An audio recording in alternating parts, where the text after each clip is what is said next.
میں ہوں نوید ستی، اور اس سے پہلے بھی ہم نے آپ کو بتایا تھا کہ پاکستان میں سب سے بڑا اور زیادہ فراڈ جو ہے وہ ہو رہا ہے. ایک تو بیچارے اوورسیز پاکستانی کوئی روزگار کمانے کے لیے فراڈ کروا بیٹھتے ہیں، اور کوئی پیسہ پاکستان میں بھیج کر یعنی پراپرٹی کی دنیا میں فراڈ کرتے ہیں. روڈن انکلیو کے حوالے سے میں نے بتایا تھا کہ روڈن انکلیو پہلے 2012 میں اس کے کچھ لوگوں نے شروع کیا، پھر 18 میں کیا، پھر رحیم الدین یعنی وہ خود روڈن بن گئے، اور پھر انہوں نے ایک رومرس کو ایک کمپنی بنائی پرائیویٹ لمیٹڈ. تو ہم نے ان کو بتایا تھا کہ ان کے جو مین کرتا جاتا ہے ان کے اکاؤنٹس کتنے ہیں، اس میں پیسہ اور ملک سے پیسہ کیسے جا رہا ہے، پھر وہ ابھی تک این او سی کیوں نہیں لے سکے 10 سالوں میں. اس کی ریزن آپ کے سامنے آ گئی تھی کہ سارا کا سارا دھندا تھا. اب یعنی فائنلی آپ نے دیکھا ہے کہ پہلے آر ڈی اے سے یہ فارغ ہوئی، یعنی روڈن اور روڈن ٹو. یہ پہلے روڈن فارغ ہوئی اڈیالہ روڈ پہ جو ڈیمز پہ قبضہ کر کے سائڈ کی گئی تھی، اور وہ پاسبل ہی نہیں ہے وہاں پر کہ این او سی ملے. پھر انہوں نے چکری پہ گئے، وہاں پر انہوں نے کہا جی ہم فاٹا میں جائیں گے. اب آج یہ فاٹا نے بھی آپ نے دیکھا کہ دونوں لیٹرز میں آپ کے سامنے پڑھ کے سناتا ہوں. یہ لکھا ہوا ہے جناب، عوام الناس کو مطلع کیا جاتا ہے کہ رومرس کو یعنی پرائیویٹ لمیٹڈ چیف ایگزیکٹو جس کے ہیں کون ہے، رحیم الدین، اور 3 ڈائریکٹر بھی ہیں آپ کو پتہ ہی ہے، کی طرف سے اسکیموں یعنی روڈن انکلیو اور روڈن انکلیو 2، یہ غور سے پڑھ لیں، جو کہ بالترتیب موزہ چوہان تحصیل و ضلع راولپنڈی اور موزہ بدیال ڈیالہ روڈ تحصیل و ضلع کی این او سی درخواستیں محکمہ میں زیر عمل آئیں. 2020 rule scheme private affordable private school تحت پنجاب ہاؤسنگ اینڈ ایجنسی سے ابھی تک منظور شدہ نہیں ہے. مذکورہ بالا اسکیمیں ابھی زیر غور اور غیر منظور شدہ ہیں، لہٰذا ان اسکیموں کے ذریعے کسی قسم کی خرید و فروخت کا محکمہ Punjab housing and town planning agency کا ذمہ دار نہیں ہوگی. آپ اندازہ کریں وہاں پہ اربوں روپے اکٹھے کر لیے گئے ہیں. پہلے آر ڈی اے نے بھی یہی لکھا، اور ایف آئی اے کو لکھا، سائبر کرائم کو لکھا کہ یہ ڈیجیٹل مارکیٹنگ نہیں کر سکتے. یہ بڑے بڑے ہورڈنگ بورڈ لگا کے بڑے بڑے جو ہے وہ کرکٹرز کو بلا کر ان کی تصویریں دکھا کے لوگوں کو بیوقوف کراتے رہے.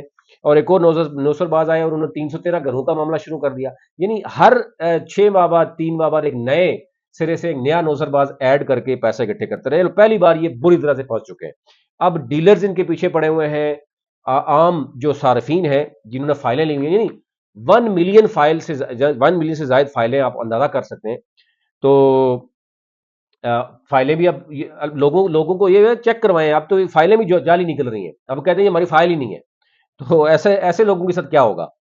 تو اب یہ کہا جا رہا ہے کہ کسی بھی اسکیم کے منظور شدہ غیر منظور شدہ زیر غور کے متعلق جانچنے کے لیے، کوئی بھی معاملہ حاصل کرنے کے لیے جناب آپ جا سکتے ہیں فاٹا کی، آپ خود بھی چیک کریں.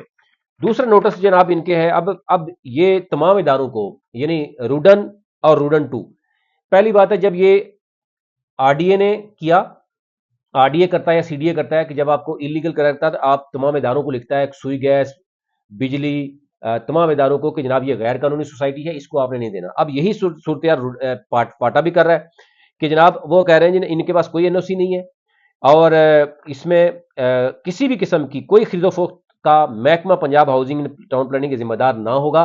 اور اب یہ معاملہ جو ہے وہ یعنی اس کو بھیج دیا گیا ہے سائبر کرائم ایف آئی اے کو بھی، کہ ان کی جو ڈیجیٹل مارکیٹنگ چل رہی ہے وہ بھی روکی جائے، اور فزیکل مارکیٹنگ اگر ہے وہ بھی روکی جائے، اور ان کے اگر فائل اور آفیسز ہے تو وہ بھی دفاتر سیل کیا جائے. تو ظاہر ہے جن لوگوں نے جمع پوجی، جو بہت سے لوگ پوچھ رہے تھے کہ جناب ہمارے ساتھ کیا ہوا، یہ دھندا ہو چکا ہے. یہ 10 لاکھ فائلیں، چلو 10 لاکھ چھوڑیں، 5 لاکھ فائلیں بھی اگر کسی کی گئی ہیں تو، اور یہ حالات آپ کے سامنے ہیں کہ سرکاری ادارے ایسے کر کے ایک لیٹر نکالتے ہیں، وہ کہتے ہیں جی کھلی بلی آپ جائیں. اب آپ کہاں جائیں گے؟ جب آپ کورٹ جائیں گے تو یہ آر ڈی اے ہو یا فاٹا کو آپ بنائیں گے ساتھ کہ جناب ریگولیٹری باڈیز ہیں، وہ کہیں گے یہ دیکھیں جی ہم نے تو اپنا کام کر دیا تھا، ہم نے تو عوام کو متنبع کر دیا تھا جناب، اخبار اشتہار بھی آ گیا، یہ پریس ریلیز بھی آپ نے دیکھ لی ہے کہ یہ 2 press release back to back آ گئی ہیں. تو اس کے بعد اب وہ کیا کر سکتے ہیں؟ اس لیے جتنے بھی ڈیلرز ہیں جو اپنے، ابھی تو انہوں نے ڈیلرز بھی اپنے بنائے، اپنے آفس چھوٹے چھوٹے بنا کے دیے ہیں ان کو، باقی سارے ڈیلرز بھاگ گئے، اور کچھ ڈیلرز جو ہیں وہ ان سے چھوٹے موٹے جاتے ہیں، پیسے لیتے ہیں، کھانا شانا کھاتے ہیں، واپس آ جاتے ہیں.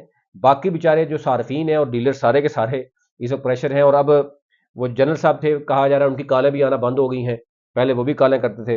اور رحیم الدین سمیت جو باقی لوگ ہیں وہ ملک سے فرار ہونے کے لیے، جو ان کے چند ہیں، وہ جو دوسرے لوگ ہیں جو گھروں کی اسکیمیں چلا رہے تھے، وہ بھی سنا ہے کہ ملک سے فرار ہونا چاہ رہے ہیں. ان کی مارکیٹنگ جو ہے، مارکیٹنگ کے جو لوگ تھے وہ بھی پیسہ یعنی اکٹھا کر کے اپنا حصہ لے کر وہ بھی بھاگ رہے ہیں. مسئلہ یہ ہے کہ اب عوام ادھر کھڑی رہے گی، یہ سارے جو ہے وہ بھاگ جائیں گے. تو لاسٹ آپشن تھا پیسے واپس لینے کا، اگر آپ کے پاس ہے تو آپ لے سکتے ہیں، ادروائز آپ کے ساتھ فراڈ ہو چکا ہے.